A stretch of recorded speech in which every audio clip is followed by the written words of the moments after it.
pour ce que l'Esprit veut nous donner ce matin, je vais vous inviter à tourner dans l'Épître aux Romains, chapitre 12. L'Épître aux Romains, chapitre 12, on va lire verset 1 et verset 2, qui est une exhortation et même un commandement que l'apôtre Paul donnait aux Romains. Et l'Esprit a attiré mon cœur et mes regards vers cet endroit, et c'est de là que l'Esprit veut tirer le message de ce matin. On va décortiquer ce que l'apôtre Paul disait ici aux Romains. Dans l'Épître aux Romains, chapitre 12, versets 1 et 2,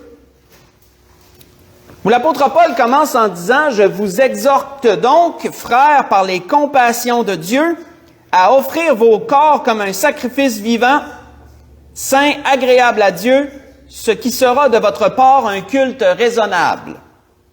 Ne vous conformez pas au siècle présent, mais soyez transformés par le renouvellement de l'intelligence, afin que vous discerniez quelle est la volonté de Dieu, ce qui est bon, agréable et parfait. » On va arrêter ici. On voit que dans cette exhortation que l'apôtre Paul donnait aux Romains, l'apôtre Paul voulait, à travers une série de mots bien choisis, les amener ultimement dans la connaissance de Dieu. Les amener ultimement, comme il le dit à la fin, à savoir discerner ce qui est agréable à Dieu, ce qui est bon, agréable et parfait. Les amener à vivre conformément à la volonté de Dieu dans un monde qui n'est pas conforme à Dieu et à sa volonté, mais plutôt conforme au diable et à sa volonté à lui.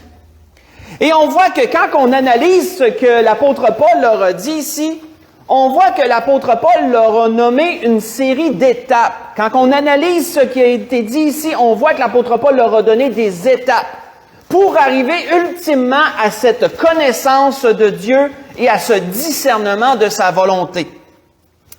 Premièrement, l'apôtre Paul leur a parlé de soumission. Deuxièmement, l'apôtre Paul leur a parlé de conformité. Il leur a parlé de transformation pour utilement parler de connaissance. Ce sont les 4 étapes qu'on retrouve ici. Et l'Esprit, ce matin, il veut se servir de cette base pour nous conduire dans chacune de ces étapes, nous enseigner dans chacune de ces étapes, pour que nous aussi, nous continuions à avoir cette vision de marcher selon les voies du Seigneur en attente de son retour. L'apôtre Paul leur disait premièrement quoi? Il leur disait « Offrez vos corps à Dieu comme un sacrifice ». C'est la première étape que l'apôtre Paul donnait aux Romains. Il leur parlait de soumission à travers cette image du sacrifice. Si vous voulez reculer avec moi, on va reculer dans Romains 6, pas tellement plus loin. On recule dans Romains chapitre 6 et l'apôtre Paul a parlé de cette première étape précédemment ici dans Romains chapitre 6. Si on lit premièrement le verset 12 et 13. Premièrement le verset 12 et 13. Et on va sauter au verset 19 jusqu'au verset 23. L'apôtre Paul disait aussi ici aux Romains précédemment, sur cette première étape qui est la soumission à Dieu, il leur disait que le péché ne règne donc point dans vos corps mortels. Et n'obéissez pas à ses convoitises. Premièrement, quand quelque chose règne sur nous, c'est que ça a la domination. Si un roi règne sur une contrée, sur un royaume, c'est qu'il a la domination sur le royaume. C'est sa loi qui dirige tout le royaume. C'est le roi qui règne. Donc, l'apôtre Paul choisit toujours des mots très intéressants quand il dit que le péché ne règne donc point dans vos corps mortels. Autrement dit, ne permettez pas au péché d'être ce qui vous domine. Ne permettez pas au péché d'être ce qui vous dirige. Le péché ne doit pas vous diriger, ne doit pas être celui qui vous dirige. Vos corps, vos membres ne doivent pas être des instruments qui vont toujours vers le mal et que même si votre volonté veut faire le bien, que ce soit toujours votre corps qui domine sur vous. Absolument pas. C'est pourquoi qu'il disait, premièrement, ce point, que le péché ne règne donc point dans vos corps mortels.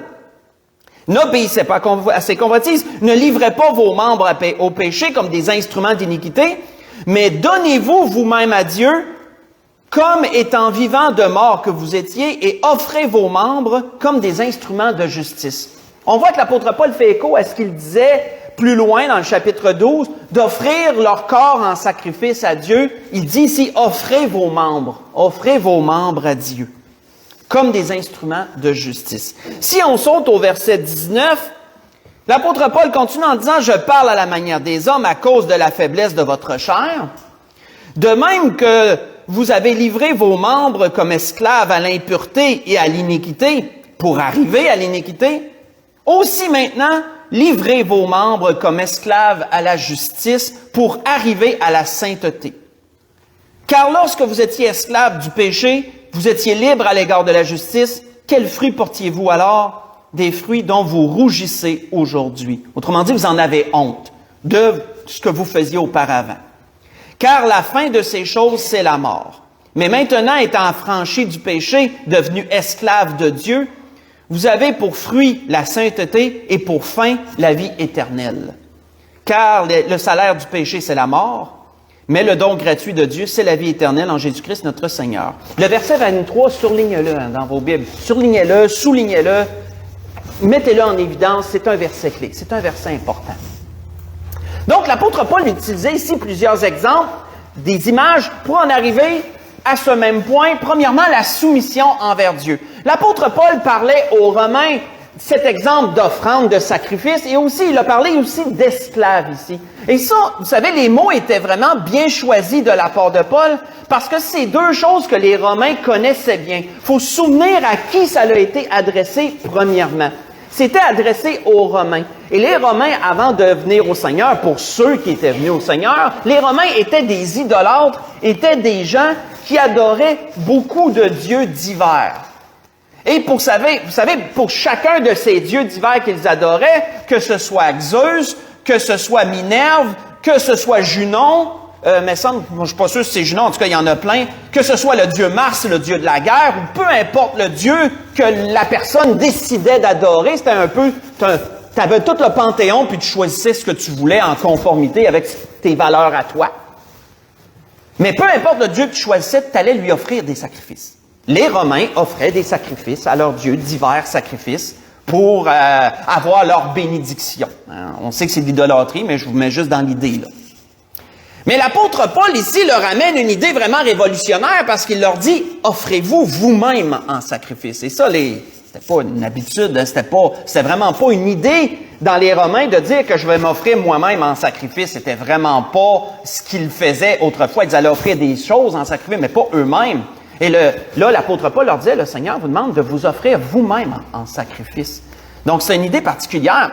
Et il leur parle également d'esclaves. Et ça aussi, ça parlait aux Romains, ce thème-là, parce que l'esclavage, sous le temps des Romains, était commun. Toutes les familles qui étaient en moyen de posséder un esclave, c'était comme posséder des meubles. C'était comme de posséder une table, posséder une chaise, posséder des esclaves. Tu avais des esclaves à ton service, et toute famille en moyen en avait. Et vous savez, le rêve de chaque esclave de tout temps, pas juste au temps des Romains, mais de tout temps, était de s'émanciper pour devenir libre. L'esclave voulait être libre. Et l'apôtre Paul leur disait, rendez-vous esclaves de Dieu. Et ça, encore là, c'est une idée assez révolutionnaire. Comment quelqu'un qui est libre voudrait devenir esclave? Ben, c'est parce que, comme l'apôtre Paul le disait, la liberté n'existe pas, frères et sœurs, somme toute. Et je m'explique, là. Je m'explique. La liberté n'existe pas. Oui, au niveau physique, on peut dire on est libre dans le sens que, oui, on a un gouvernement, mais il me laisse faire à peu près ce que je veux, à peu près, là. On peut, une liberté de mouvement, c'est ça. Mais spirituellement, frère et sœur, la liberté n'existe pas. Si tu te dis être libre, si tu n'appartiens pas au Seigneur, automatiquement, tu appartiens à l'ennemi. Automatiquement, c'est l'ennemi qui t'a dans son camp. Tu ne peux pas être entre les deux. Il n'y a pas de zone neutre où tu dis, je suis pas à Dieu, mais je ne suis pas au diable non plus. Tu sais, je suis comme dans une zone neutre. Non, ça n'existe pas spirituellement. Si tu ne te rends pas esclave de Dieu, automatiquement, tu es esclave du diable. Automatiquement, tu suis la volonté du diable. Et c'est pourquoi l'apôtre Paul disait, mais rends-toi esclave de Dieu. Rends-toi esclave de Dieu, parce que la liberté n'existe pas. Spirituellement, la liberté n'existe pas. Oui, à travers Dieu, tu te rends esclave de Dieu, Tu viens à la liberté en Christ, absolument. Mais avec le diable, il n'y en a pas de liberté. Tu es esclave de ta chair, tu es esclave de tes membres, c'est le péché qui domine sur ton corps, c'est le péché qui règne. Donc, on voit cette première image que l'apôtre Paul amenait, qu'il amenait aux Romains, et ultimement, c'était pour les amener, comme l'apôtre Jacques l'avait dit, comme Jacques l'avait dit, c'était pour les amener à se soumettre à Dieu et à être capable de résister au diable. Hein? Comme Jacques a dit dans Jacques 4, verset 7, ultimement, c'est le but. Se soumettre à Dieu pour résister au diable. De s'offrir à Dieu comme un sacrifice. Et vous savez, quand tu offrais un sacrifice autrefois, tu ne le réclamais pas après l'avoir offert. Quand tu l'offrais, c'était plus à toi. C'était à ta divinité, admettons pour les Romains ou peu importe. C'était à ta divinité, c'était à eux autres, tu l'as offert. Mais si tu offres un sacrifice à Dieu, comme il était offert dans l'Ancien Testament, tu ne réclamais pas ton taureau ou ton mouton après l'avoir donné au sacrificateur, puis qu'il soit égorgé et qu'il soit offert à l'Éternel. Non. Genre, ça ne t'appartient plus, là. Offrez vos corps en sacrifice. Ça revient à l'idée que l'apôtre Paul nous avait parlé, quand Seul Esprit nous avait parlé de la semaine passée, de, quelle est notre vision du sacrifice de Christ? Hein? Ça revient un peu à cette idée-là. Quand l'apôtre Paul disait qu'il ne s'appartenait plus lui-même, là, qu'il était crucifié avec Christ, ne s'appartenait plus lui-même, c'était dans la même idée. Son corps était offert à Dieu en sacrifice. Et également, l'esclavage est dans le même sens. Rends-toi esclave de Dieu. Vous savez, quand tu es esclave, tu n'es pas libre. Si tu es esclave, tu es soumis à celui à qui t'appartient. Là. Si tu es soumis à celui qui t'appartient, tu dois lui obéir. Tu es son esclave. Si tu te rends esclave de Dieu, mais ça veut dire que tu te soumets à Dieu et à sa volonté. On voit que l'apôtre Pierre apportait une image similaire à ce que Paul amenait. En disant ceci, il disait « Vous-même, comme des pierres vivantes, édifiez-vous pour former une maison spirituelle, un saint sacerdoce, afin d'offrir des victimes spirituelles agréables à Dieu par Jésus-Christ. » Vous voyez ça dans 1 Pierre 2, verset 5. Encore là, l'apôtre Pierre utilisait une image assez profonde. Édifiez-vous pour former une maison spirituelle. La parole nous dit qu'on est le temple de Dieu. Vous savez ça. La parole nous dit. On est le temple de Dieu et l'Esprit de Dieu habite en nous. Pierre dit former une maison spirituelle pour offrir des victimes spirituelles à Dieu. Imaginez que vous êtes un temple et qu'à travers ce que vous faites, c'est comme si c'est comme s'il y avait un sacrificateur qui offrait un sacrifice à Dieu à travers dans votre temple. C'est comme, il faut vraiment imaginer les choses. Là. C'est ça qu'ils faisaient. Ces grands hommes, c'est ça qu'ils faisaient. Pour aider leurs auditeurs à comprendre le message. Vous formez une maison spirituelle et vous offrez des victimes spirituelles à Dieu à travers tout ce que vous faites, à travers tout ce temps que vous prenez pour le Seigneur, à travers les offrandes que vous donnez pour le Seigneur, à travers le temps que vous aidez vos frères et vos sœurs, à travers le temps que vous témoignez, à travers tout ce que vous faites, que vous avez Dieu en but, à plaire à Dieu en bout de ligne. Les sacrifices que vous faites vous-même, c'est toutes des victimes spirituelles que vous offrez à Dieu. Vos prières, la Bible nous dit que c'est comme l'encens. C'est comme l'encens qui monte vers Dieu, d'une odeur agréable à Dieu. Il y a tout un culte qui se passe dans nos cœurs d'une certaine façon quand on l'image comme ça. C'est ce que l'apôtre Pierre disait. Et bien sûr, quand un temple est offert à Dieu, mais on sait qu'on ne peut pas y sacrifier n'importe quoi. On sait qu'on ne peut pas non plus le souiller d'une quelconque façon. Donc, voyez-vous, c'est toujours cette image-là qui revient. Mais toute cette image-là est englobée dans un thème, c'est la soumission à Dieu. Et c'est la première étape que l'apôtre Paul parlait. Pour celui qui donne sa vie au Seigneur, la première étape est la soumission. Apprends à te soumettre à Dieu. Apprends à accepter sa volonté. Et qu'est-ce que l'apôtre Paul disait aussi dans la deuxième étape? Il parlait de conformité, parce qu'il disait « Ne vous conformiez pas au siècle présent ». Et encore là, frères et sœurs, c'est important parce que dans tous les âges, Satan a toujours établi des tendances.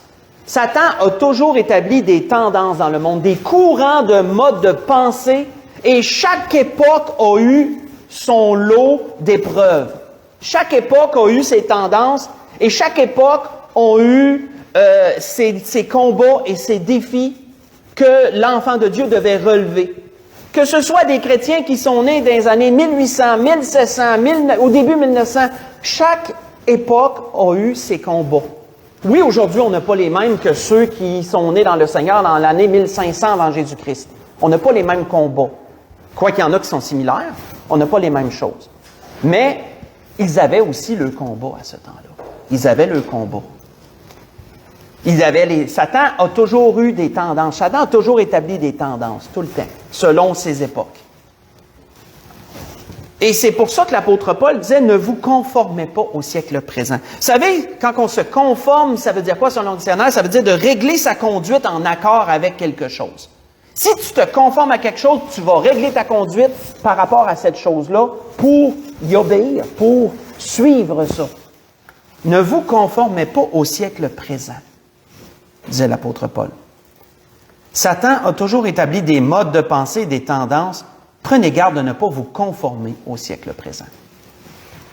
Si vous voulez reculer avec moi, on voit que cette pensée, elle a été établie depuis longtemps. Même dans l'Ancien Testament, elle avait été mentionnée dans Lévitique chapitre 18, si vous voulez tourner avec moi, dans le Lévitique chapitre 18.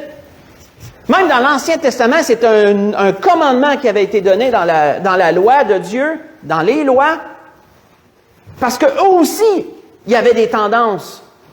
Eux aussi avaient des tendances parmi les païens qui les entouraient, parmi les peuples païens qui les entouraient.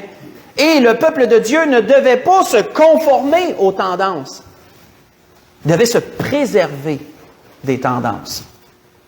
Dans le Lévitique chapitre 18, on voit cela, si on lit du verset 1 au verset 3.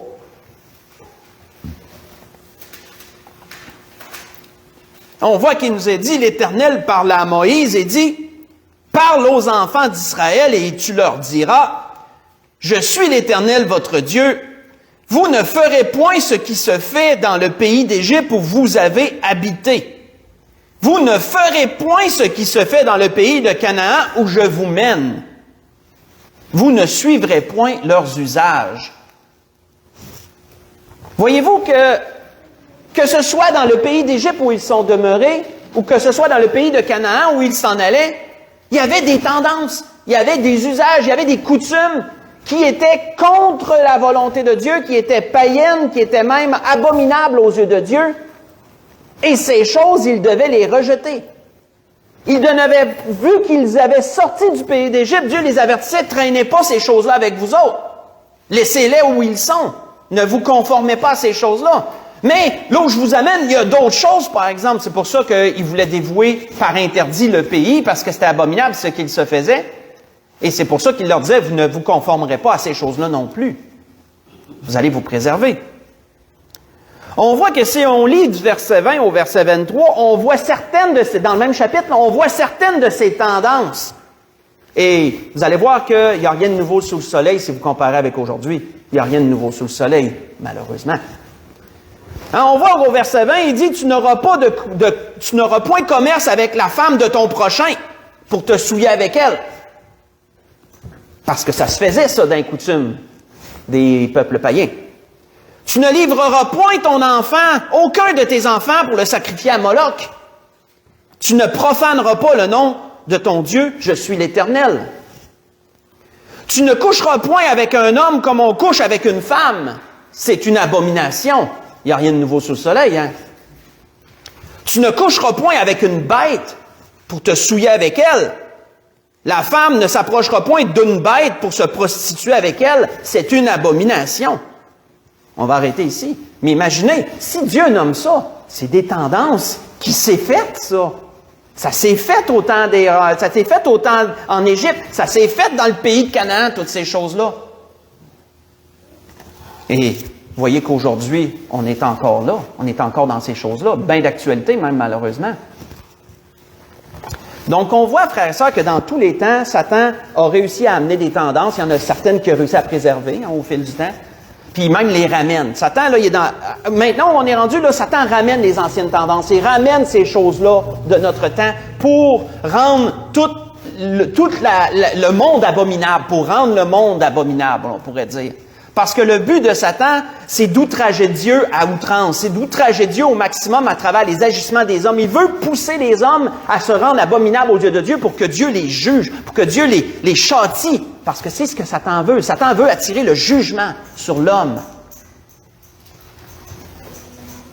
Mais bien sûr que Dieu s'attend des siens qu'il n'embarque pas dans ça. Bien sûr que Dieu s'attend des siens qu'il se préserve comme une vierge pure, hein, comme l'apôtre Paul dit, qu'il se préserve de ça, qu'il se préserve du jugement de Dieu, parce qu'ils sont saints, parce qu'ils ont donné leur vie à Dieu. se sont premièrement soumis à Dieu. Et donc, en étant soumis, ne se conformera pas au siècle présent. Ils vont plutôt condamner les choses qui se font dans le siècle présent.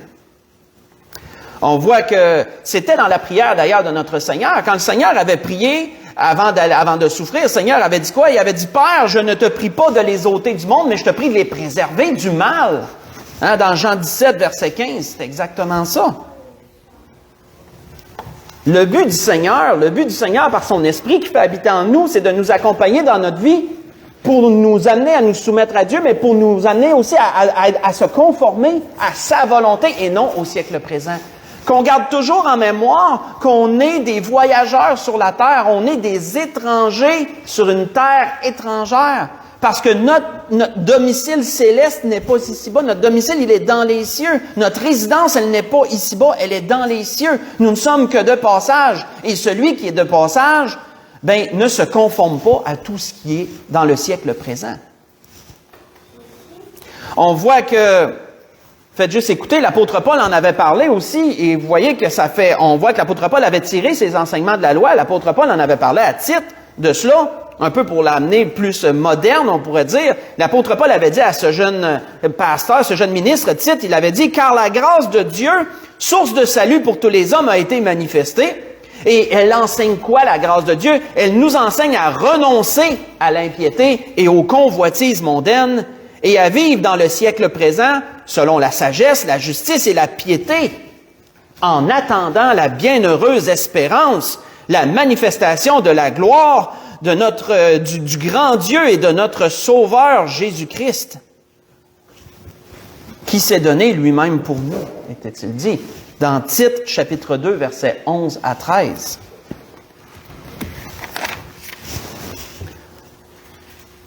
On voit que l'apôtre Paul, dans ce qu'il nous avait parlé de base, avait parlé également de transformation. Il avait parlé de soumission, il nous avait parlé de conformité, de se conformer, et ensuite, il avait parlé de transformation. Pourquoi? Parce qu'il avait dit, soyez transformés, soyez renouvelés. Et ça, on voit ça dans 1 Pierre 1, si vous voulez continuer, dans 1 Pierre chapitre 1, versets 13 à 15, parler de transformation par la suite. Parce qu'il avait dit, mais soyez transformés par le renouvellement de l'intelligence, disait Paul. Soyez transformés. Si ces étapes sont suivies, la transformation va se faire. La transformation va se faire. Dans 1 Pierre, chapitre 1, il nous est mentionné cela. 1 Pierre, chapitre 1, versets 13 à 15. La transformation.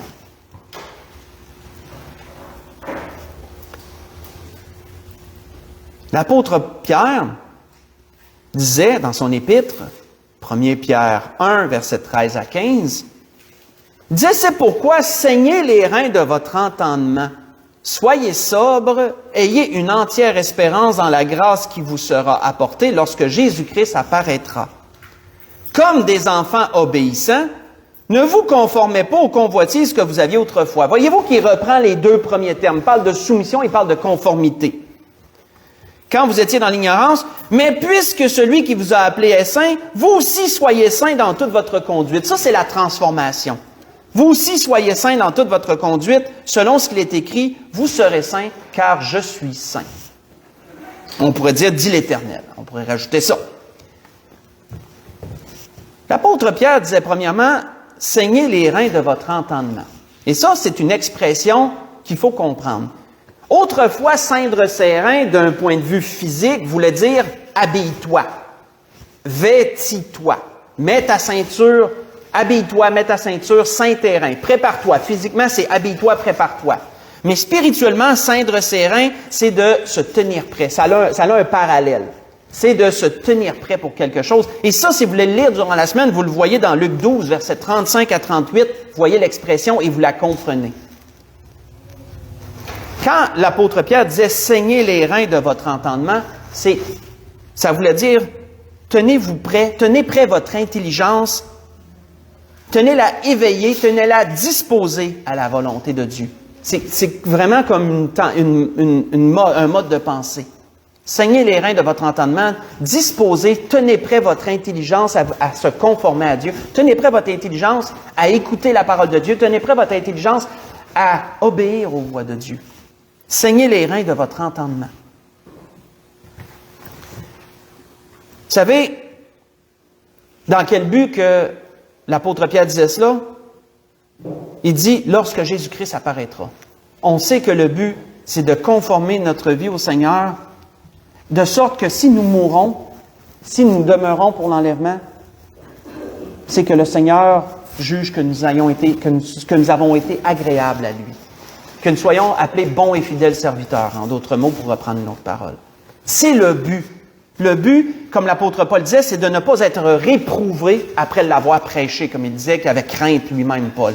Le but, c'est d'être approuvé de Dieu par une vie conforme à sa volonté. Parce que lorsque le Seigneur va apparaître, le Seigneur va donner à chacun la louange qui lui est due. Et le Seigneur a tellement des belles choses en réserve pour les siens.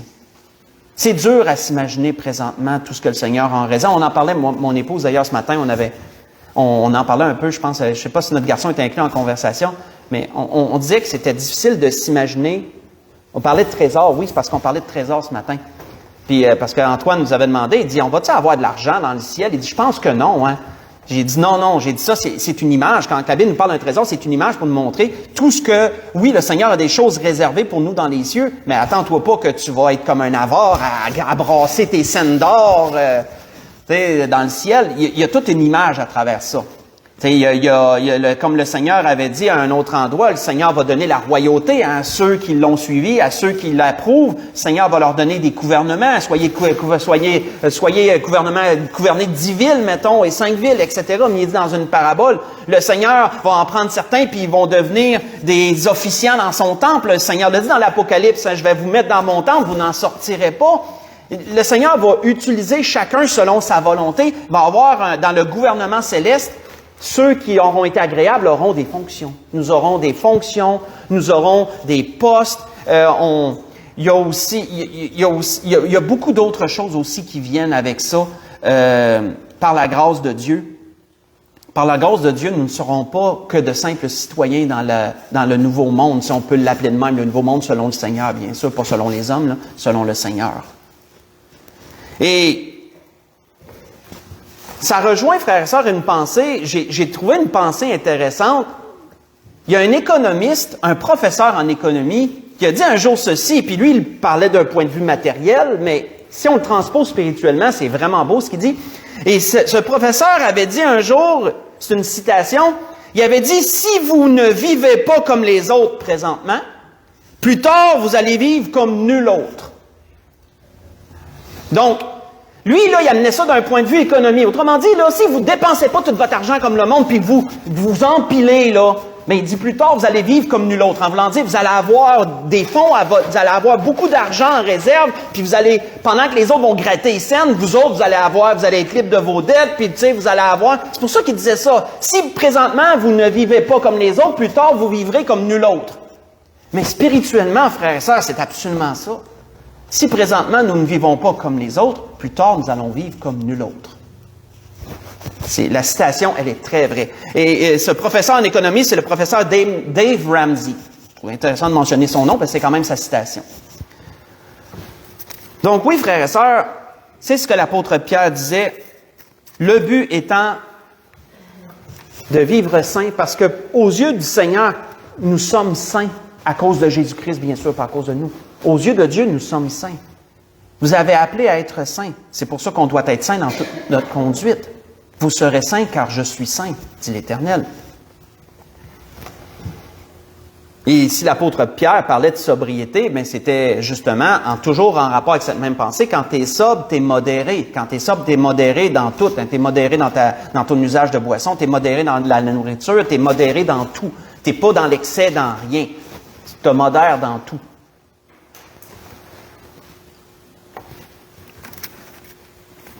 Et l'Esprit voulait nous parler de ça ce matin, puis on va conclure avec la dernière étape.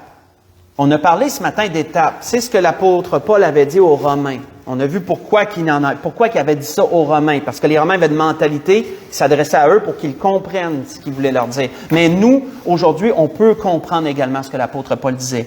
Et à travers son exhortation, ses enseignements, l'apôtre Paul avait donné 4 étapes. Il avait parlé de soumission, il avait parlé de conformité, il avait parlé de transformation pour arriver ultimement à la connaissance de Dieu. Et c'est des étapes que si nous suivons aujourd'hui, nous allons arriver à la même fin que l'apôtre Paul mentionne. Nous allons arriver à la fin à la connaissance, le discernement. Le discernement. Et l'Esprit voudrait qu'on conclue sur cette 4e étape dans Philippiens chapitre 1. On va conclure là ce matin. Dans Philippiens chapitre 1, versets 9 et 10.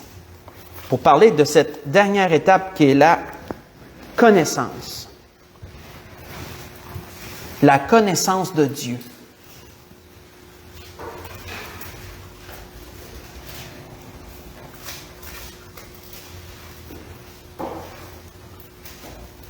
Tellement d'hommes, frères et sœurs, font des efforts, pas tous, mais tellement d'hommes font des efforts pour arriver à la connaissance. Combien d'hommes ici-bas, leur but, c'est la connaissance.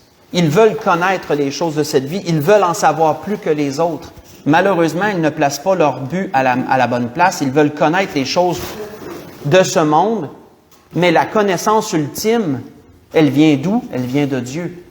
Si tu veux avoir la connaissance, la vraie connaissance avec un C majuscule, tu dois connaître Dieu.